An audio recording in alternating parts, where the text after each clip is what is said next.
Welcome back to our channel, where we share valuable tips and tricks to enhance your Snapchat experience. In today's video, we'll provide you with a full guide on how to show yourself to others in Snapchat Quick Contacts.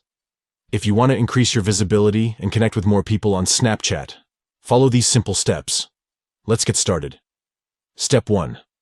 Open Snapchat on your device. Look for the familiar Snapchat app icon on your home screen or in your app drawer, and tap to open it. Step 2. Tap on your account icon located in the top right corner of the screen. This will take you to your Snapchat profile.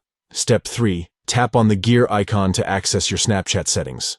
Scroll down until you find the option labeled See Me in Quick Add. Tap on it to proceed. Step 4. Select the option that allows others to view you in Quick Add. By enabling this option, you increase your chances of being discovered by more people on Snapchat. By following these steps, you can easily show yourself to others in Snapchat. Quick Contacts, expanding your network and connecting with new friends. If you found this tutorial helpful, please give this video a thumbs up and consider subscribing to our channel for more valuable content. Thank you for watching, and stay tuned for more tips and tricks.